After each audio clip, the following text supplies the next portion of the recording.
All right, what's up, guys? So this is, I think, going to be one of my last videos I'm going to do on like the performance specs of this ASUS ROG Zephyrus M15 laptop that I bought.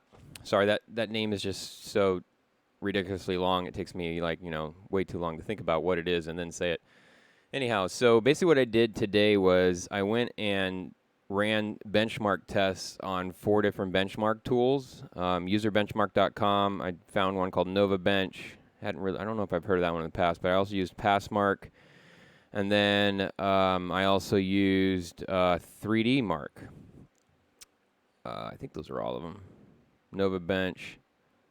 Yep, that's PassMark and UserBench. Yeah, so that's 3 different ones. So I just kind of wanted, I couldn't record the actual benchmarking because anytime I do recording, like I have OBS running right now just for this particular recording, but anytime I have OBS running, it eats up a decent amount of FPS in my games, and so I figured it would probably do the same with the benchmark tests. And so what I wanted to do is just look at the results with you guys for each one of these, so you can just take a look at that, and you could also just follow the link that's in the in my browser. I will probably put those links in the video description as well.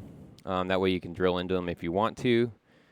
So basically this is the specific model of this Zephyrus is the GU502LW, and that has the 10750 i7 in it, as well as the 2070 Max-Q video card.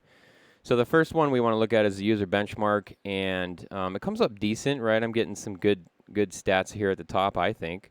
It is interesting, though, that it gives me a red on the PC status and says that out of 100 PCs with exactly the same components, 71 actually performed better than this one.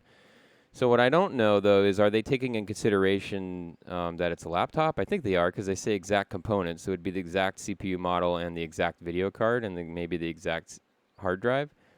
And I guess this one's not performing as fast as other laptops, models, or whatever that have the exact same specs. I personally don't think that it performs poorly, but, whatever. Let's see here. So the i7 comes up performing below expectations, 29th percentile. So I guess the CPU is the one that might be lagging a little bit behind, as well as the graphics card. So that's kind of interesting. I didn't overclock either one of these, and maybe that's the deal, that I haven't overclocked anything. These are factory settings. I haven't really done absolutely nothing in the BIOS as well. So this is literally out of the box for the ASUS ROG laptop. And so the only thing I have done is I installed that Afterburner, which I think does some kind of configuration, but I didn't do any configuration in it. I was just using it for on-screen FPS settings in game. Let's see, the hard drive did pretty good. I haven't noticed any issues with this particular hard drive. It's a 1 terabyte SSD, and it's pretty fast. I mean, personally, I think any of the Intel SSDs are going to be awesome, so that's literally what this is. Intel or Samsung are exceptional, in my opinion, and you can tell that they definitely are. Very fast hard drive. The memory is 3200 megahertz, but it was running at 2933, and I vaguely remember this being a system limit or BIOS limitation, I believe, on these ASUS ROGs, and I think they're going to eventually release a BIOS update that allows it to run full speed. I think I remember something about that. I didn't find an article that actually talks about that, but I think that's reality. I did go into BIOS to see if I could enable XMP BIOS profile, and I didn't find that in this particular BIOS, and so I couldn't figure out how to enable that. But that's basically for user benchmark. I personally think it's doing not too bad. That's just my personal opinion. Maybe you guys think this is horrible because I'm performing way below expectations. But for the price, I think it's a decent system. Let's go over to NovaBench. NovaBench was a little bit different. And you can see I have 2 different test results here. I have this first one and then this one after. And the first one here was I had OBS running, and you can literally see the difference on the test results because of OBS running in the background. So I ran it again without OBS, and it does a pretty fast test. It's not super thorough, just like user benchmark. It kind of rips through it really quick, and these are the scores that I got there. So I opened up on NovaBench and said, hey, I want to compare it. So I'm comparing this score, and what they basically give you is like some baseline settings. And so if you go to mid-level gaming, it actually thinks that this laptop is 31% higher than a mid-level gaming computer, which I'm I don't know if I believe that, because I know that this 2070 video card, the base model like you would find in a desktop, is definitely faster than the Max-Q in a laptop. So it makes me wonder where they got these specs. I would imagine a Intel Core i5-9600K in a desktop is likely faster than the i7 in this laptop, only because of voltage availability and battery life that they try to maintain in laptops, as well as the tight mechanical design. I think they have to lower all the voltage numbers. I think it sounds right to me, at least. And so high-end gaming, it's like your GPU score is 2% lower than a 2080. Come on, guys. I don't think so. A 2080 is probably twice as fast as this 2070 Max-Q.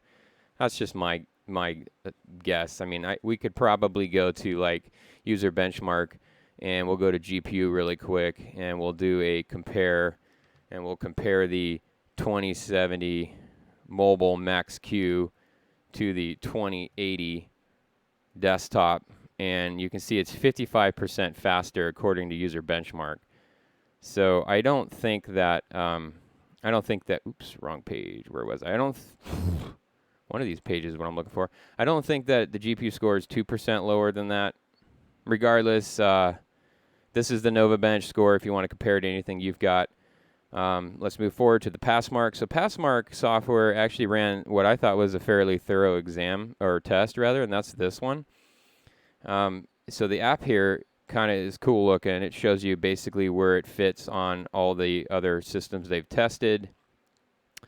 And this one sits mostly in the mid-range for basically everything. 3DMARK doesn't do too bad. It's almost breaking into the green, which I guess is the better than 75% score. Memory is basically almost there. CPU mark is almost there. Overall, it's pretty much mid of the mid. So if you pull it up on their website here, it gives me a 2D graphics mark is 2 stars. Well, that's because this is a dual video card laptop, and so the 2D graphics mark was probably not using the NVIDIA, would be my guess. It was using the Intel video card, and it didn't perform very well. And the 3D graphics mark would be using the 2070 Max-Q. So I would say overall it got, 3.5 stars for everything, except for 3 stars out of 5 for the overall rating, which I guess means it's pretty much average for amongst all the devices that they test. So I don't really like this page, honestly. I think it's kind of like, what is this? There's nothing to click on. Show me like some example. I don't know. It just seems so boring, so 1990s looking. And it didn't identify the hard drive, which is interesting. Okay, so on to 3DMARK. 3DMARK's got a pretty decent app. This is the free one on Steam. And the 3DMARK score came back with a 6506 with the graphics card and a 5566 for the CPU with a average of, or a collective rather, of 6345. It identifies that I've got the 2070 Max-Q as well as the Intel graphics card, shows me the particular CPU, and then shows me some basic FPS and their tests on this particular simulated video game. I think is what it is. It's called Time Spy, and it kind of looks like a video game, just flying around some kind of base with a bunch of crystals growing all over everything. So if you compare this on their website, which is this is the score page for it. I like how it comes back. It says generic VGA, which is awesome because it's actually a 2070. And I literally clicked the link in this page here, compare results online, and this is what I got. So I don't know why they don't know what the video card is. It is the correct score number, though. And then if you look down here, it says this score is a 6345. It's better than a gaming laptop with a 2060 in it and the i7-9750 by a little bit, right? But it's not better than a gaming PC with an RX 5700 XT. I don't know much about Radeons, but I don't know if that's a fast card. I can't imagine, from everything I've read in the past about Radeons, I don't think they perform very well. Like their fastest one is like a 2060, right? So anyhow, it scores lower than what they recommend as a gaming PC. And obviously this is not a laptop, right? The gaming laptops are different than gaming PCs. And so it's kind of hard to compare to these, especially this one. Who cares? I mean, we're talking like the top-of-line CPU and two 2080 Ti's. I mean, this laptop's not going to come close to that. Each one of these 2080 Ti's is almost as much as this laptop. So I guess it just kind of shows you what you're capable of at max. Like the most awesome you could get is this number, and then this is what this laptop is. This is $5,000, right? And this is, you know, $1,500 in a laptop form. So, so that's basically it. That's all I wanted to show you guys in this particular video. I hope this was helpful. If you're trying to decide whether or not to buy this laptop, you can see some of these specs here. And I will catch you guys on the next video. Thanks.